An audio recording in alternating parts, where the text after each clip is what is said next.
ছোট বৌমা, একটু এদিকে এসে বসো তো। সোফায় বসে খবরের কাগজটা ভাঁজ করতে করতে ডাকলেন প্রতিমবাবু। গলার আওয়াজে একটা ভারী গমগমে ভাব আছে, যা শুনলে এই বাড়ির বাকি সদস্যরা সাধারণত একটু সোজা হয়ে বসে। প্রতিমবাবু সরকারি চাকরি থেকে রিটায়ার করেছেন বছরখানেক হলো, কিন্তু তার মেজাজ আর অফিসের বড় কর্তার মতো হুকুম চালানোর অভ্যেসটা বিন্দুমাত্র কমেনি। চন্দ্রানী তখন সবে অফিস থেকে ফিরে ড্রয়িং রুম পেরিয়ে নিজের ঘরের দিকে যাচ্ছিল। সারা দিনের কাজের পর শরীরটা ক্লান্ত থাকলেও ওর মেরুদণ্ডটা সবসময়ই সোজা। কাঁধের ল্যাপটপ ব্যাগটা নামিয়ে ও প্রতিমবাবুর সামনে এসে দাঁড়ালো। বসল না, শুধু শান্ত চোখে তার দিকে তাকালো। বলুন বাবা, কিছু বলবেন? প্রতিমবাবু চশমাটা নাকের ডগায় সামান্য নামিয়ে বেশ গম্ভীর গলায় বললেন, আমাদের বাড়ির একটা নিয়ম আছে ছোট বৌমা, যেটা হয়তো তুমি এখনো পুরোপুরি রপ্ত করতে পারোনি। এত রাত করে এই বাড়ির মেয়ে বউরা বাইরে থাকে না। গত কয়েকটা উইকেন্ডেই দেখছি তুমি বন্ধু বান্ধবদের সাথে আউটিংয়ে যাচ্ছ আর ফিরতে ফিরতে বেশ রাত করছো। বন্ধু বান্ধব থাকা ভালো, সেটা নিয়ে আমার কোনো আপত্তি নেই, কিন্তু এই সংসারের একটা সম্মান আছে, একটা ডিসিপ্লিন আছে। প্রতিবেশীরাও তো লক্ষ্য করে, ফের যেন এরকম দেরিতে ফেরা না হয়। চন্দ্রানী একটুও দমে গেল না। ও তো আর পাঁচটা মেয়ের মতো ভয় পেয়ে মাথা নিচু করার পাত্রী নয়। ও ব্যাগটা সোফার উপর আলতো করে রেখে সোজা প্রতিমবাবুর চোখের দিকে তাকিয়ে বলল, সরি বাবা, আমি এই নিয়মটা মেনে নিতে পারবো না। আমি সারা সপ্তাহ হাড় ভাঙা খাটুনি খাটি, উইকেন্ডের এই একটা দিন নিজের বন্ধুদের সাথে একটু সময় কাটাই, নিজেকে রিফ্রেশ করি। দয়া করে এসব নিয়মের বেড়াজালে আমার আমিত্বটাকে আটকে রাখবেন না। আমি নিজের মতো করে বাঁচতে ভালোবাসি। ঠিক এই সময়েই রাকেশ ঘর থেকে জল খাওয়ার জন্য ড্রয়িং রুমে আসছিল। চন্দ্রানীর কথাগুলো ওর কানে যেতেই ও অবাক হয়ে গেল। এই বাড়িতে ওর বাবা হলেন শেষ কথা। তার মুখের উপর এভাবে কেউ কথা বলতে পারে, এটা ওর ধারণার বাইরে ছিল। রাকেশ প্রায় ছুটে এসে চন্দ্রানীর দিকে তাকিয়ে তীব্র গলায় বলল, চন্দ্রানী, এ কি অসভ্যতা! তুমি বাবার মুখে মুখে এভাবে তর্ক করছো? বাবা তো ভুল কিছু বলেননি। বাড়ির একটা নিয়ম শৃঙ্খলা তো থাকবেই নাকি? তুমি যা খুশি তাই করবে? চন্দ্রানী এবার রাকেশের দিকে ঘুরে দাঁড়ালো ও বলল, না রাকেশ, উনি একদম ঠিক বলেননি। উনি শুধু আমাকে আটকাতে চান, তাই এই নিয়মের দোহাই দিচ্ছেন। এটা যদি সত্যিই কোনো নিয়ম হতো, তাহলে তুমি যে প্রায় দিন বন্ধুদের সাথে আড্ডা মেরে বা অফিসে দোহাই দিয়ে মাঝরাতে বাড়ি ফেরো, কই বাবা তো তখন তোমাকে একটা প্রশ্নও করেন না। নিয়ম যদি মানতেই হয়, তবে বাড়ির ছেলে বউ নির্বিশেষে সবাইকে মানতে হবে। আমি বৌমা বলে আমার উপর জোর করে নিয়ম চাপানো হবে, আর তুমি এই বাড়ির ছেলে বলে পার পেয়ে যাবে? এমন দ্বিচারিতা আমি মানব না। নিয়ম করতে হলে বাবা সবার জন্য করুন, এভাবে ছেলে আর মেয়ের মধ্যে ভেদাভেদ করবেন না। টাকা উপার্জনের দিক থেকে বা যোগ্যতার দিক থেকে আমি তোমার থেকে কোনো অংশে কম নই, মনে রেখো রাকেশ। কথাটা শেষ করেই চন্দ্রানী আর এক মুহূর্ত সেখানে দাঁড়ালো না, নিজের ঘরের দিকে হন হন করে হেঁটে চলে গেল। রাকেশ আর প্রতিমবাবু ড্রয়িং রুমে পাথরের মতো স্তব্ধ হয়ে দাঁড়িয়ে রইলেন।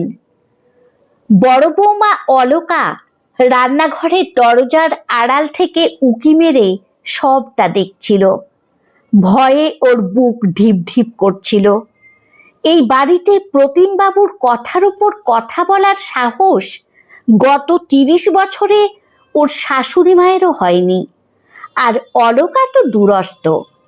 আর চন্দ্রানী এসে সেই অলিখিত রাজত্ব এক ঝটকায় চুরমার করে দিল। চন্দ্রানী ঘরে গিয়ে ফ্যানটা ফুল স্পিডে চালিয়ে বিছানায় বসল।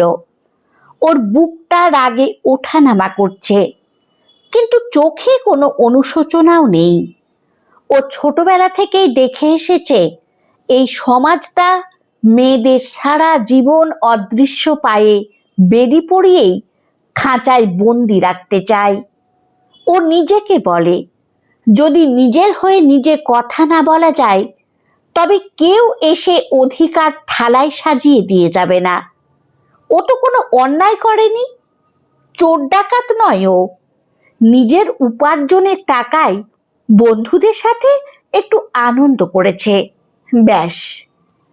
পরদিন রবিবার, ছুটির দিন হওয়ায় সকালটা একটু অলসভাবেই কাটছিল বাড়ির বাকিদের। তবে বাড়ির পরিবেশটা কাল রাতের পর থেকেই বেশ থমথমে। কেউ কারো সাথে যেচে কথা বলছে না। চন্দ্রানী অবশ্য ওসব গায়ে মাখেনি। ও নিজের ঘরে ল্যাপটপে অফিসের কিছু জরুরি কাজ গুছিয়ে নিচ্ছিল। রান্নাঘর থেকে তখন রবিবারের স্পেশাল পাঁঠার মাংস আর মশলা কষার গন্ধ বেরোচ্ছে। হঠাৎ চন্দ্রানীর শাশুড়ি মা রান্নাঘর থেকে একটু চড়া গলায় হেঁকে উঠলেন। ছোট বৌমা, ঘরে আছো? একটু শুনবে? চন্দ্রানী ল্যাপটপটা বন্ধ করে রান্নাঘরে গেল। দেখল উনি কড়াইয়ের সামনে ঘেমে নিয়ে দাঁড়িয়ে আছেন, আর পাশেই মেঝেতে একটা বড় শিলনোড়া রাখা আছে, সাথে এক বাটি গোটা মশলা। চন্দ্রানীকে দেখে সুমিত্রা দেবী কপালে জমে থাকা ঘামটা আঁচল দিয়ে মুছে বললেন, বৌমা, এই শিলনোড়ায় জিরে, ধনে আর শুকনো লঙ্কাটা একটু মিহি করে বেটে দাও তো। আমার কোমর আর পিঠের যা অবস্থা, আজ আর একদম পারছি নে। বড় বৌমা তো বাপের বাড়ি গেছে, তাই তোমাকেই হাতটা লাগাতে বলছি। চন্দ্রানী রান্নাঘরের তাকের দিকে তাকালো, যেখানে একটা মিক্সার গ্রাইন্ডার রাখা আছে। ও ভুরু কুচকে বলল, মা, মিক্সার গ্রাইন্ডারটা তো সামনেই রাখা আছে, ওটায় মশলাগুলো দিয়ে দিন, 1 মিনিটে মিহি হয়ে যাবে। মিছিমিছি এই গরমে শিলে কেন কষ্ট করে মশলা বাটতে যাব? সুমিত্রা দেবী একটু মুখ বাঁকালেন, গলায় এক অদ্ভুত অহংকার মিশিয়ে বললেন, আরে রাখো তো তোমার মিক্সার। মিক্সারের মশলায় কোনো স্বাদ হয় না। শিলে বাটা মশলার স্বাদই অন্য রকম, তরকারির রং খোলে। তোমরা আজকের দিনের মেয়েরা শর্টকাট খোঁজো, তোমরা এর মর্ম আর কি বুঝবে? আমরা তো সারা জীবন এই এত বড় সংসারে শিলে বেটেই রান্না করে সবাইকে খাওয়ালাম। এখন সব কিছুতেই তোমরা সহজ পদ্ধতি খোঁজো, একটু খাটতে চাও না। চন্দ্রানীর চোয়ালটা শক্ত হয়ে উঠল। ও বলল, আসলে তা নয় মা, শিলে বাটা বা মিক্সারের মশলার স্বাদের কোনো তফাৎ নেই। ওটা আপনাদের মনের ভুল। আসল কথা হলো, আমরা এত সহজে সব কাজ প্রযুক্তি দিয়ে করে ফেলছি, সেটা আপনাদের ঠিক সহ্য হচ্ছে না। আপনারা যখন বৌমা ছিলেন তখন সারা জীবন শাশুড়িদের মন জুগিয়ে কষ্ট করে এসেছেন। এখন আপনাদের বৌমারা মিক্সার বা ওয়াশিং মেশিন ব্যবহার করে কষ্ট না পেয়ে আরামে কাজ শেষ করছে, এটা আপনি মন থেকে মেনে নিতে পারছেন না। আপনাদের মনে হয় আমরা কষ্ট না পেলে বোধহয় ঠিকঠাক বৌমা হতে পারবো না। সুমিত্রা দেবী হাঁ করে তাকিয়ে রইলেন, তার মুখে কোনো কথা সরল না। চন্দ্রানী সেখানেই থামল না। রান্নাঘর থেকে বেরোনোর আগে আর একটু যোগ করল, ঠিক আছে, যদি আধুনিক সহজ পদ্ধতি আপনার এতই অপছন্দ হয় তবে আজ থেকে আপনার আর বাবার ঘরের এসিটা বন্ধ রাখবেন। ওটাও তো আধুনিক আবিষ্কার। কষ্ট করে হাত পাখা চালান, প্রাচীন পদ্ধতি তো আপনাদের পছন্দ। বলেই চন্দানী সুমিত্রা দেবীর উত্তরের অপেক্ষা না করে রান্নাঘর থেকে সোজা বেরিয়ে গেল। সুমিত্রা দেবী হাতের খুন্তিটা ধরে কাঠের পুতুলের মতো দাঁড়িয়ে রইলেন। বাড়ির দেওয়ালে যেন চন্দানীর স্পষ্ট ধারালো আর যুক্তিপূর্ণ কথাগুলো প্রতিধ্বনিত হতে লাগলো। চন্দানী এরকমই, ও যেখানেই অযৌক্তিক নিয়ম বা অন্যায় দেখে সেখানেই মুখের ওপর সত্যিটা উগড়ে দেয়। তাতে কার আঁতে ঘা লাগলো তা নিয়ে ও বিন্দু মাত্র মাথা ঘামায় না। রান্নাঘরের ঘটনার পর বাড়ির পরিবেশটা যেন আরো বেশি ভারী হয়ে উঠল। প্রতিমবাবু লিভিং রুমের ইজি চেয়ারে বসে গম্ভীর মুখে চা খাচ্ছিলেন, আর সুমিত্রা দেবী রান্নাঘর থেকে বেরিয়ে এসে সোজা তার পাশে গিয়ে বসলেন। তার চোখ মুখ রাগে লাল হয়ে আছে। শুনছ, তোমার ছোট বৌমার তেজ দেখেছ? আমি নাকি হিংসে করছি, আমরা নাকি কষ্ট পেয়েছি বলে ওকেও কষ্ট দিতে চাইছি। এত বড় কথা ও আমার মুখের ওপর বলে চলে গেল, আর তুমি এই বাড়ির কর্তা হয়ে চুপচাপ বসে আছো। সুমিত্রা দেবী ফিসফিস করে কথাগুলো বললেন। প্রতিমবাবু চশমাটা টেবিলের ওপর রাখলেন। তার চোয়াল শক্ত হয়ে উঠল। তিনি রাকেশকে ডাকলেন, রাকেশ, একটু এদিকে এসো। রাকেশ তখন নিজের ঘরে ল্যাপটপ নিয়ে বসেছিল, কিন্তু ওর মন পড়েছিল চন্দানীর ওপর। বাবার ডাক শুনে ও তৎক্ষণাৎ ড্রয়িং রুমে এসে দাঁড়ালো। প্রতিমবাবু রাকেশের দিকে তাকিয়ে ঠান্ডা গলায় বললেন, দেখো রাকেশ, আমি চাকরি জীবন থেকে শুরু করে আজ পর্যন্ত এই সংসারটাকে একটা নিয়মের মধ্যে চালিয়ে এসেছি। এই বাড়িতে কখনো কোনো অশান্তি হয়নি, কিন্তু তোমার স্ত্রী যেভাবে দিন দিন বেপরোয়া হয়ে উঠছে তা আমি আর বরদাস্ত করব না। ও শুধু আমার মুখের উপর কথা বলেনি, আজ তোমার মায়ের সাথেও চরম অবাধ্যতা করেছে। তুমি যদি ওকে শাসন করতে না পারো তবে আমাকে আমার মতো করে ব্যবস্থা নিতে হবে। রাকেশ বাবার মুখের দিকে তাকাতে পারছিল না। ও মাথা নিচু করে বলল, আমি চন্দানীর সাথে কথা বলছি বাবা। ও একটু বেশি স্পষ্ট বক্তা, কিন্তু আজ যেটা করেছে সেটা সত্যিই অন্যায়। রাকেশ হনহন করে নিজের শোবার ঘরে ঢুকে দরজাটা বন্ধ করে দিল। চন্দানী তখন বিছানায় বসে একটা বই পড়ছিল। ও রাকেশের দিকে একবার তাকিয়ে আবার বইয়ের পাতায় চোখ ফেরালো। রাকেশ চন্দানীর সামনে এসে দাঁড়িয়ে বইটা হাত থেকে কেড়ে নিল। কি শুরু করেছো বলো তো চন্দানী? তোমার কি মাথাটা খারাপ হয়ে গেছে? কাল বাবার সাথে ওইভাবে তর্ক করলে, আর আজ মায়ের ঘরে গিয়ে এসি বন্ধ করার কথা শুনিয়ে এলে। তুমি নিজেকে ভাবোটা কি? চন্দানী শান্তভাবে বিছানা থেকে নামল। ও রাকেশের মুখোমুখি দাঁড়িয়ে বলল, বইটা দাও রাকেশ, আর চেঁচিও না। আমার মাথা একদম ঠান্ডা আছে। আমি যা বলেছি বেশ করেছি। মা মিক্সার থাকতে আমাকে জোর করে শিলে মশলা বাটতে বলছিলেন শুধু এই কারণে যে উনি উনার সময়ে কষ্ট করেছেন। যুক্তিহীন কষ্টের কোনো মানে হয় না। যুক্তি? তোমার সব কিছুতেই শুধু যুক্তি আর অধিকার। রাকেশ হাত নেড়ে বলল, সংসারটা শুধু যুক্তি দিয়ে চলে না চন্দ্রানী, একটু মানিয়ে গুছিয়ে চলতে হয়। মা বয়সে বড়, উনি একটা কথা বলতেই পারেন, সেটাকে এইভাবে অপমান করে ফিরিয়ে দিতে হবে? তুমি একটুও ভদ্রতা শেখনি। ভদ্রতা আমি খুব ভালো করেই জানি রাকেশ, চন্দ্রানী তপ্ত গলায় বলল।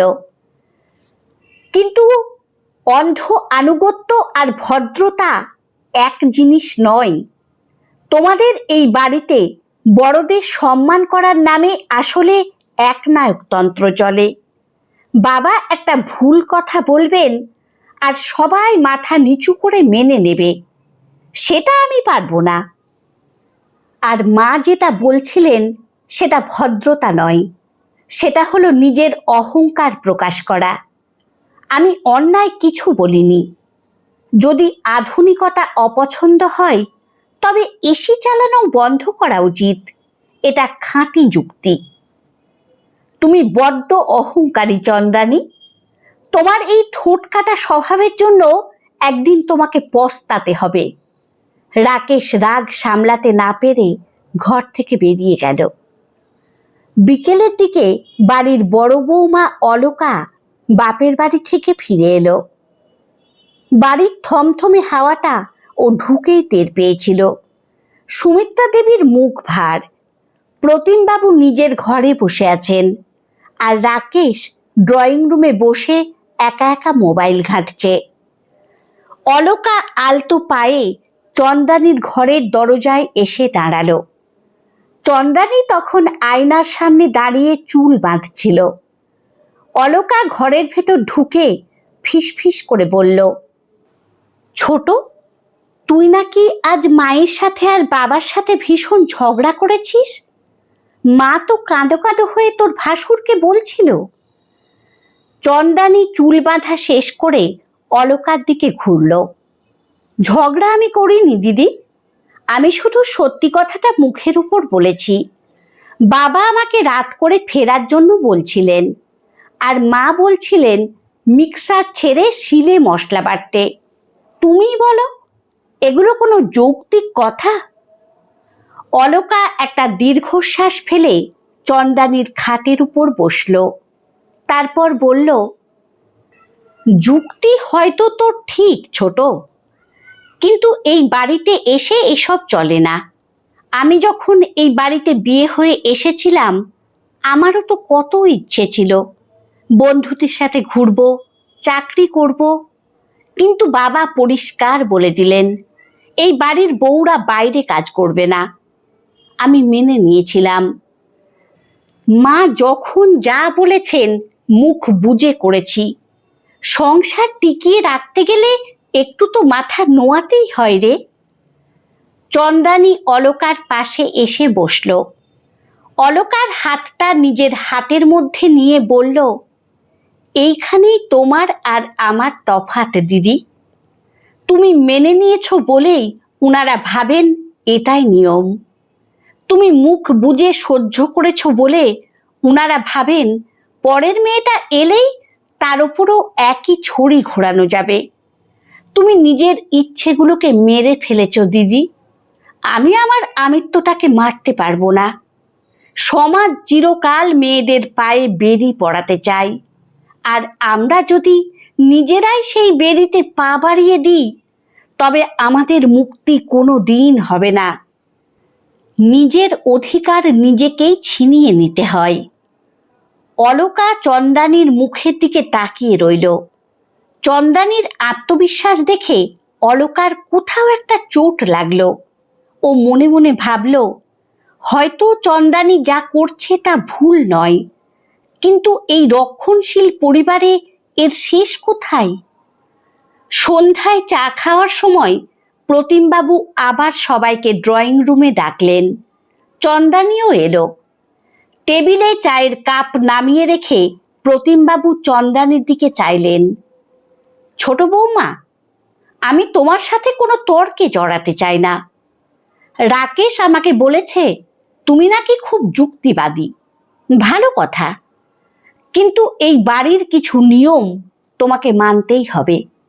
আগামী সপ্তাহ থেকে তুমি উইকেন্ডে এত রাত করে ফিরবে না, আর সংসারে তোমাদের মা যেভাবে বলবেন সেভাবেই কাজ হবে। এটা আমার শেষ কথা। চন্দ্রানী চায়ের কাপে একটা চুমুক দিল। তারপর কাপটা টেবিলে নামিয়ে রেখে প্রতিমবাবুর দিকে তাকিয়ে স্বাভাবিক গলায় বলল, বাবা, আমি একজন প্রাপ্তবয়স্ক, স্বাধীন এবং চাকরিজীবী নারী। আমি কোনো অন্যায় কাজ করছি না। তাই আমার ব্যক্তিগত জীবনে কে বাধা দেবে আর কে দেবে না সেই সিদ্ধান্ত নেওয়ার অধিকার শুধু আমারই আছে। আপনার নিয়ম যদি রাকেশের জন্য প্রযোজ্য না হয় তবে তা আমার জন্যও প্রযোজ্য নয়। আমি আমার মতো করেই চলব।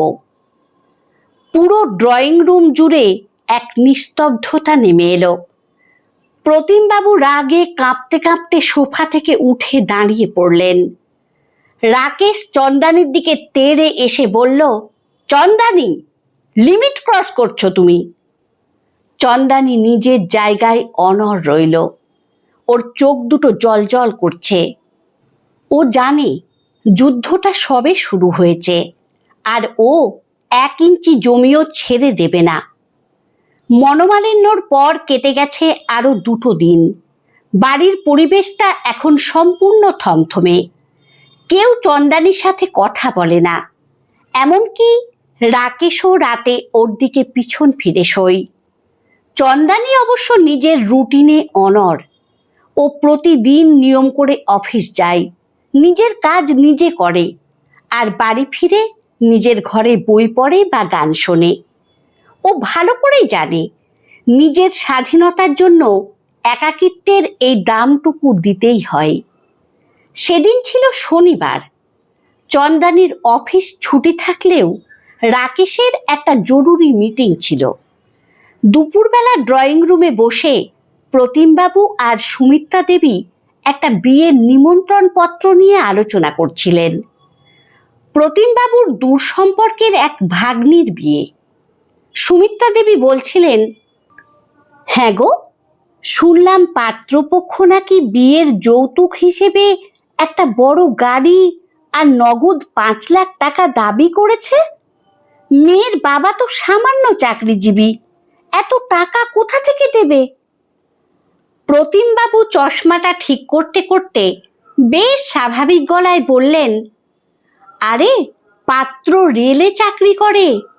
আজকালকার দিনে অমন পাত্র পেতে গেলে একটু আধটু দেওয়া থোয়া তো করতেই হয়। ওটা তো সামাজিক নিয়ম, ওতে অন্যায় কিছু নেই। তাছাড়া ঘরের মেয়েকে একটু গুছিয়ে না দিলে শ্বশুরবাড়িতে মাথা উঁচু করে থাকবে কি করে? চন্দ্রানী তখন ঘর থেকে জল খাওয়ার জন্য ড্রয়িং রুমে আসছিল। প্রতিমবাবুর মুখে যৌতুককে সামাজিক নিয়ম বলার এই যুক্তিটা শুনে ওর কেমন যেন রাগ হলো। ও জল না খেয়ে সোজা প্রতিমবাবুর সামনে এসে দাঁড়ালো। বাবা, আপনি একজন শিক্ষিত মানুষ, সরকারি চাকরি করেছেন, আপনার মুখে এই কথা শোভা পায় না। চন্দ্রানী দৃঢ় গলায় বলল। প্রতিমবাবু ভুরু কুঁচকে তাকালেন। কি বলতে চাও ছোট বৌমা? যৌতুক নেওয়া আর দেওয়া দুটোই আইনি অপরাধ বাবা। চন্দ্রানী সোজা উনার চোখের দিকে তাকিয়ে বলল, ওটাকে সামাজিক নিয়ম বা দেওয়া থোয়া বলে আড়াল করবেন না। একটা ছেলে চাকরি করে বলে তাকে টাকা দিয়ে কিনতে হবে, আর মেয়ে টাকা দিয়ে শ্বশুরবাড়িতে মাথা উঁচু করবে? এ তো স্রেফ ব্যবসা। আপনারা এই কুপ্রথাকে সমর্থন করেছেন বলেই সমাজ থেকে এটা কখনো দূর হচ্ছে না। প্রতিমবাবু রাগে সোফা থেকে উঠে দাঁড়ালেন। ছোট বৌমা, তুমি দিন দিন নিজের সীমা ছাড়িয়ে যাচ্ছ। বাড়ির বড়দের সব কথাতেই নাক গলানো তোমার স্বভাব হয়ে দাঁড়িয়েছে। ঠিক এই সময়েই রাকেশ কলিং বেল বাজিয়ে ঘরে ঢুকল। ও ব্যাগটা রেখে ড্রয়িং রুমের উত্তপ্ত পরিবেশ দেখে বুঝল আবার কিছু হয়েছে। ও চন্দ্রানীর দিকে তাকিয়ে বিরক্ত হয়ে বলল, আবার কি শুরু করেছো চন্দ্রানী? বাবাকে কি বলছো তুমি? আমি ভুল কিছু বলিনি রাকেশ। চন্দ্রানী রাকেশের দিকে ঘুরে বলল, তোমার বাবা যৌতুকের মতো একটা অপরাধকে সামাজিক নিয়ম বলে জাস্টিফাই করছেন। আমি শুধু উনাকে মনে করিয়ে দিলাম যে এটা অন্যায়। অন্যায় যেখানেই হবে আমি মুখ খুলবই, তা সে ঘরের ভেতর হোক বা বাইরে। রাকেশ চেঁচিয়ে উঠে বলল, তুমি নিজেকে সমাজের একমাত্র রক্ষক ভাবো, তাই না? সব কিছুতেই তোমার প্রতিবাদ করা চাই। চন্দ্রানী বিন্দুমাত্র না দমে বলল, হ্যাঁ চাই। চুপ করে থাকা মানে অন্যায়কে মেনে নেওয়া। আমি তা পারবো না। ও আর এক মুহূর্ত না দাঁড়িয়ে নিজের ঘরে চলে গেল। এর ঠিক পরের দিনই ঘটল আর একটা বড় ঘটনা। বিকেলে চন্দ্রানী আর অলকা বাড়ির সামনের মোড়ের দোকানে কিছু দরকারি জিনিস কিনতে গিয়েছিল। অলকা একটু গুটিয়ে চলা মেয়ে, তাই ও চুপচাপ দাঁড়িয়েছিল। ওই দোকানেই পাড়ার 3-4টে বখাটে ছেলে প্রতিদিন আড্ডা মারে। সেদিন অলকা আর চন্দ্রানীকে দেখে তারা আপত্তিকর মন্তব্য করতে শুরু করলো। একটা ছেলে অলকাকে লক্ষ্য করে একটা নোংরা মন্তব্য ছুড়ে দিল।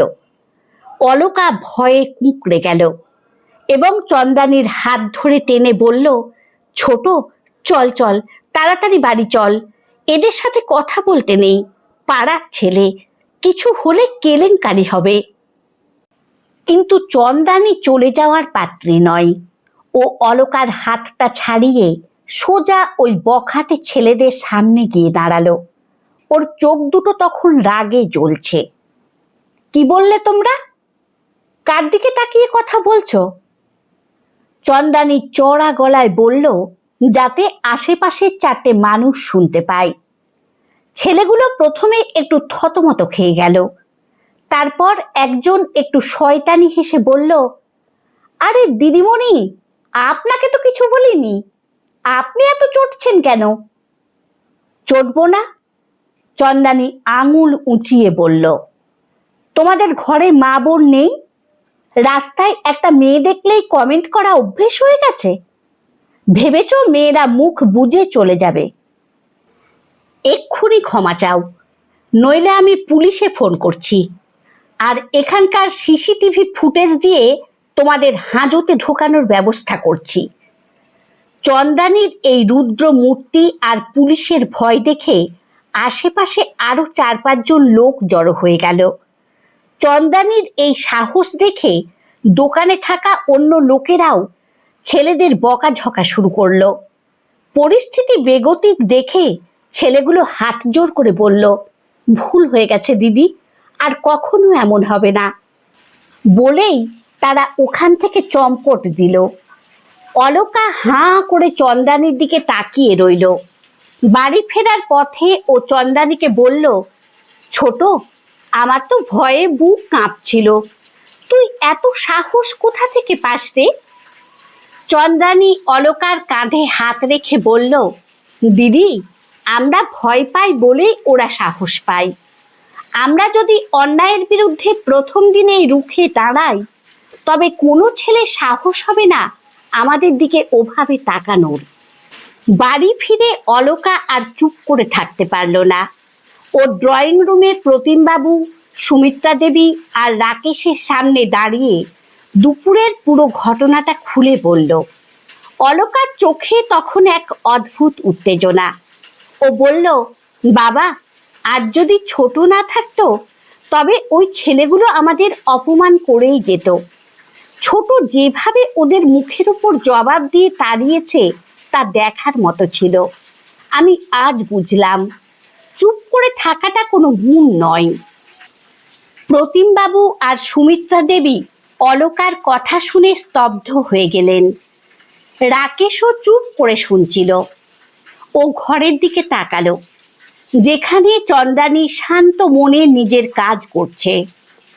প্রতিমবাবু একটা দীর্ঘশ্বাস ফেললেন। উনার মনের ভেতরের অহংকার আর প্রাচীন নিয়মের দেওয়ালটা যেন আজ এক ধাক্কায় ভেঙে গেল। উনি বুঝতে পারলেন চন্দ্রানী কোনো অবাধ্য মেয়ে নয়। ও আসলে একবিংশ শতাব্দীর এক সতেজ, স্বাধীন ও সাহসী চেতনা। ও এই বাড়িতে অশান্তি করতে আসেনি, ও এসেছে এই বাড়ির জড়তা ভাঙতে। সন্ধ্যাবেলা প্রতিমবাবু নিজে চন্দ্রানীর ঘরের দরজায় এসে দাঁড়ালেন। চন্দ্রানী উনাকে দেখে একটু অবাক হয়ে উঠে দাঁড়ালো। প্রতিমবাবু খাটের কোনায় বসলেন। উনার চাহনিতে আর পুরনো রাশভারী ভাবটা নেই। উনি বললেন, ছোট বৌমা, আজ বড় বৌমার মুখে সব শুনলাম। শুধু আজকের ঘটনা নয়, এই কদিন তুমি যা যা বলেছ, যৌতুকের কথা, নিয়মের কথা, মিক্সারের কথা, সব আমি ভেবে দেখেছি। ভুলটা আমাদেরই ছিল। আমরা নিয়মের নামে আসলে একনায়কতন্ত্র চালাচ্ছিলাম। তুমি আমাদের চোখ দুটো খুলে দিলে। চন্দ্রানী শান্ত গলায় বলল, আমি আপনাদের অসম্মান করতে চাইনি বাবা। আমি শুধু চেয়েছিলাম এই বাড়িতে সবাই যেন সমান অধিকার আর সম্মান পায়। আমি জানি ছোট বৌমা। প্রতিমবাবু মৃদু হেসে বললেন, আজ থেকে এই বাড়ির সব পুরনো আর অযৌক্তিক নিয়ম বাতিল। এই বাড়িতে ছেলে আর বৌমার মধ্যে কোনো ভেদাভেদ থাকবে না। তুমি যেভাবে নিজের আমিত্ব নিয়ে বাঁচতে চাও সেভাবেই বাঁচবে, আর আমাদেরও শেখাবে কিভাবে অন্যায়ের সামনে মাথা উঁচু করে দাঁড়িয়ে প্রতিবাদ করতে হয়। রাকেশ দরজার আড়ালে দাঁড়িয়ে সবটা শুনছিল। ও ঘরের ভেতরে এসে চন্দ্রানীর হাতটা ধরল। ওর চোখেও এক অদ্ভুত শ্রদ্ধা। পুরো বাড়িটায় যেন এক নতুন আলোর ছোঁয়া লাগলো। চন্দ্রানী জানলার বাইরে মুক্ত আকাশের দিকে তাকালো। ও মনে মনে হাসল। সমাজ বদলাতে সময় লাগে ঠিকই, কিন্তু নিজের ওপর বিশ্বাস রেখে যদি প্রথম পদক্ষেপটা নেওয়া যায়, তবে একদিন সেই সমাজও পথ ছেড়ে দিতে বাধ্য হয়। অন্যায় আর অযৌক্তিক নিয়মকে মুখ বুজে সহ্য করা কোনো সংস্কার নয়, বরং অন্যায়ের বিরুদ্ধে প্রথম দিনই রুখে দাঁড়ানোই হলো আসল সংস্কার। নিজের অধিকার আর আত্মমর্যাদা ক্ষুণ্ণ করে নয়, বরং নিজের আমিত্ব বজায় রেখেই যে কোনো পরিবার বা সমাজকে প্রকৃত অর্থে সুন্দর ও আধুনিক করে তোলা সম্ভব। গল্পটি আপনাদের কেমন লাগলো অবশ্যই কমেন্টে জানাবেন। ভালো লাগলে লাইক ও সাবস্ক্রাইব করে পাশে থাকবেন। ধন্যবাদ।